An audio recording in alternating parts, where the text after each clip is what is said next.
Hello everyone, my name is Sheen and welcome back to Into the Unknown, my fixer-upper renovation project. And let's just first take a look at the flamingos. They are doing quite well. I also made sure that we have a few more in here. I bought I think 8 more so that we can fill this habitat up with a bit more life, so to speak. And yeah, we are going to start now, and I made a poll where I asked you guys which animal should we be building for first, the lemur or the giraffes, and everyone wanted to, not everyone, but the majority of you wanted me to build for the giraffes, which is totally understandable. It's really bad, I understand. So yeah, that is what we're going to do today. But before we do that, I totally forgot, since we have guests in here, we need bins. I totally forgot to add bins, which is kind of weird, because normally when I build a new zoo and I'm going out of my way to let the guests enter and I do the donation bins, normally at the same time I'm doing bins. Mostly I built my donation bins and the bins next to each other, but for some reason I totally forgot, and we're just gonna rectifying that really quickly. I already see a lot of protesters, but bear with us for a moment, just wait. I'm gonna be there in a minute for you. Just let me place a few bins here and there, and maybe that will help to not have so many dirt? No. What's that word again for the trash? Not so much trash out in the open. That would be lovely. Really, really lovely. So, come on.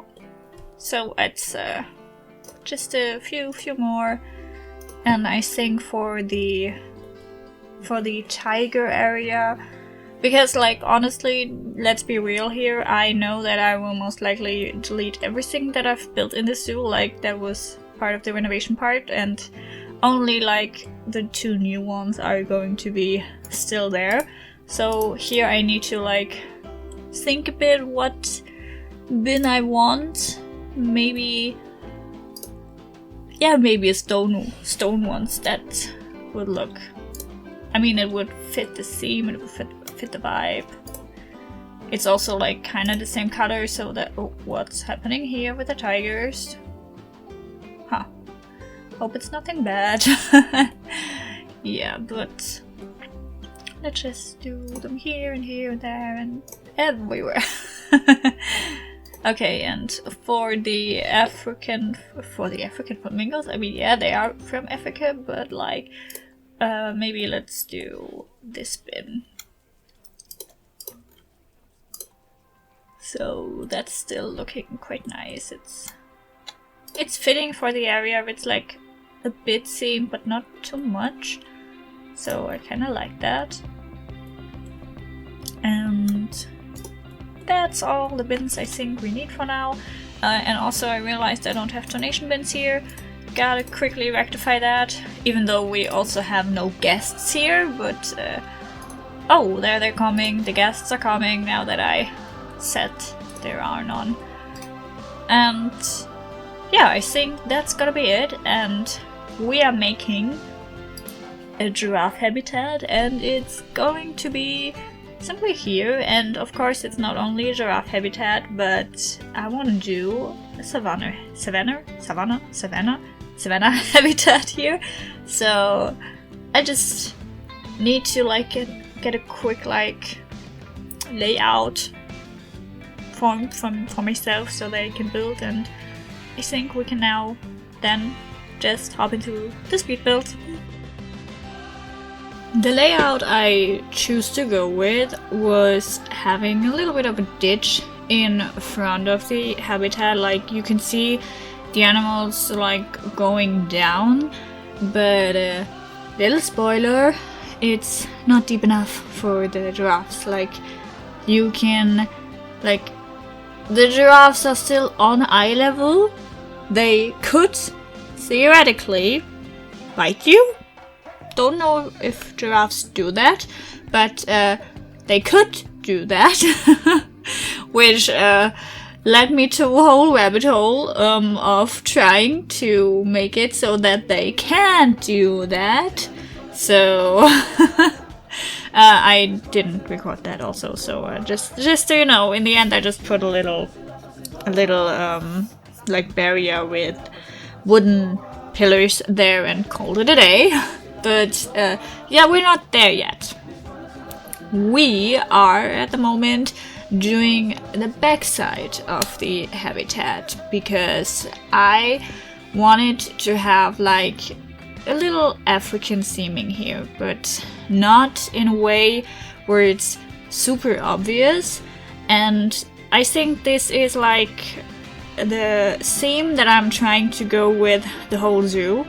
It should be a zoo where you can like clearly differentiate that you are now in a different area, like different continental area, but it's not gonna be like, oh, see that African building there, or like see that Asian building there, but instead it's like, oh, okay, it's like I can see we are now in a warmer climate, even though we're not, because it's the same zoo, and I can see where they were going with this, like, but it's not really architecturally themed, because I don't think that this zoo, this Into the Unknown zoo, has the funds, even though we have the funds, but like, let's be a bit realistic here, we don't have the funds to really go that heavy on the theming, because I think that would be even more expensive than to just do like some stone walls that vaguely look like they are from a savannah area. So we're just gonna go with that instead of doing the whole architecture themed style. I mean, renovation in and of itself is already pretty cost heavy, so I think that's just a good way of doing it. And that also means I don't need to research which like architecture style I want to use for each building, because if you watch my other zoo series, Savannah Vista, that's a zoo in Africa, and I am trying to make sure that every building is like from a different architecture style found in Africa. So this is gonna be a bit more time consuming to like research and stuff, because I do want to do it like at least a bit recognizable. Like, it's not gonna be perfect, but I'm trying my best there, so I didn't want to do that here too. So I wanted to be like able to just say, okay, it's like vaguely like African, Asian, or European, and South American, and there you also have all the themes that I'm going to include in this zoo. But yeah, that's everything I want to say about the themes. What you are currently seeing me do is I decided that I want the habitat to be even bigger, and I think it's now at like 4,000 square meters, something like that. But I found this inspiration picture where the giraffes are standing on like a little bit of a higher way, like you can see me here do that, like and in front of that there was another habitat, and I'm gonna do that. Like, not in this episode.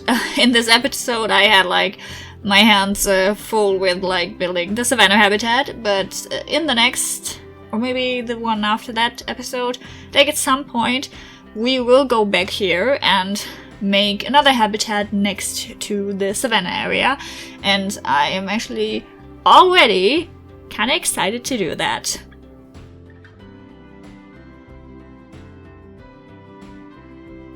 On the other side of the habitat, I decided I want to have like a little stand for the people so they can view the animals from like a higher perspective, that didn't work. Like, I had the same issue with like the ditch that I told you before, and honestly that's pretty annoying, and it's even more annoying because I only found that problem after I already was done with like doing the whole viewing area for the guests, and I just needed to like check if the giraffes can go there and stuff, and that's when I realized. So it was pretty late and I did not like that it was that late.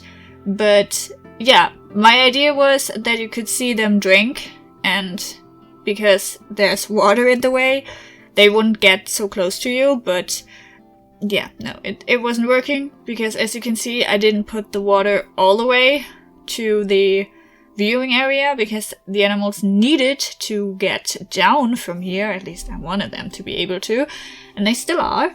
But yeah, that was a bit of a problem there that I had to deal with, which kinda annoyed me, not gonna lie.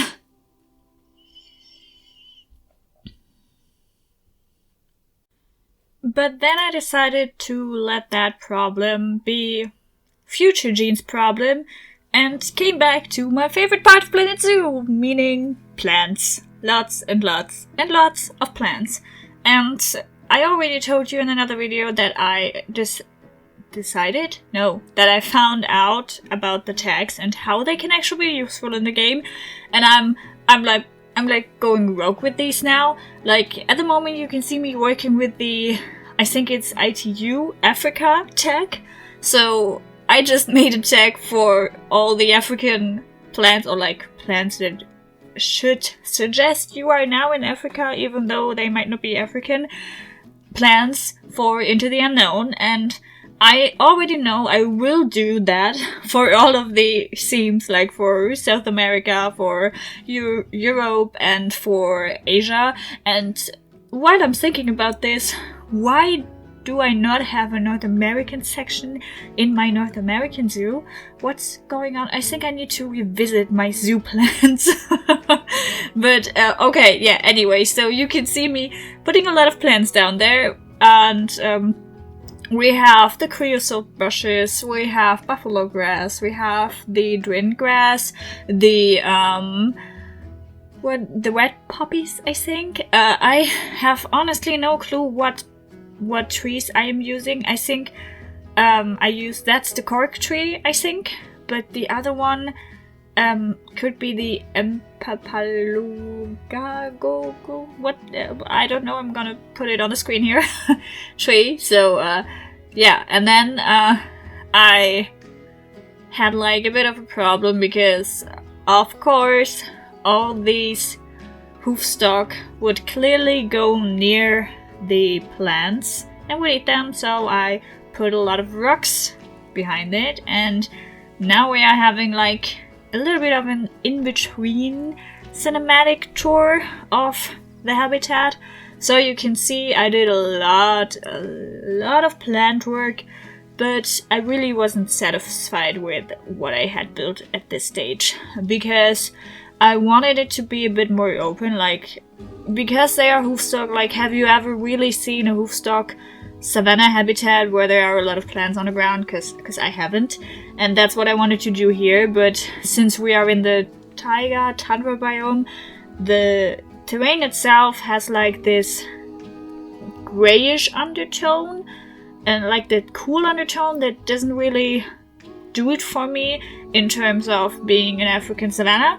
So what I tried to make it look a bit more African, and like to make you not see the cold undertone, was I put a lot of little stones under there. Even though I remembered I need to be careful, because apparently, I don't think if that's like something my imagination made up, or if that's something true, but like hoofstock can like get over these stones and like hurt themselves pretty easily.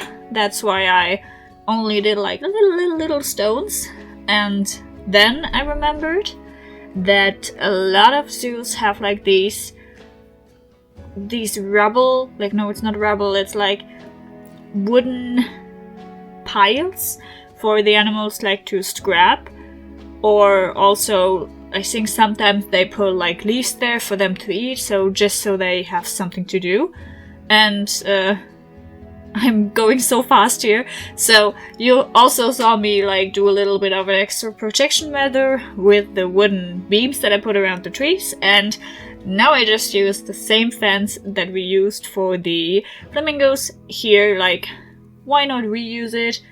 And now it's going so fast. Like in the beginning I was like, oh, it's nice and slow, and now it's like going so fast and quick. I can't keep up with what I wanted to say.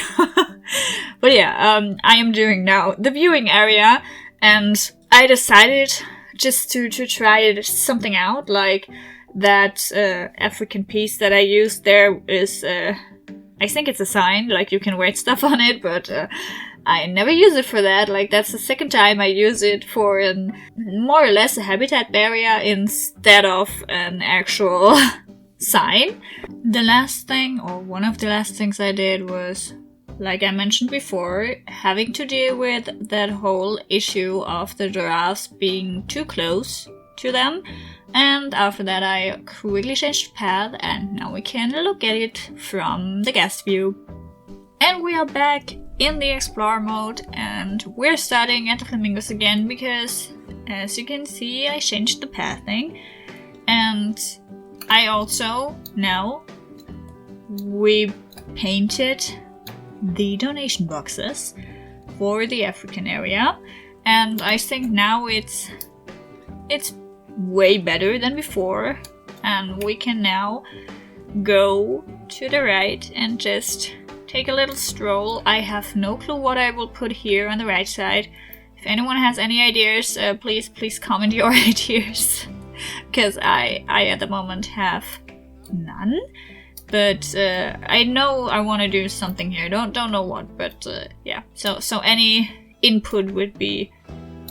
Wait, oh, the FPS are dropping. Why are they dropping? It shouldn't drop right now. It's not that much in it, but yeah.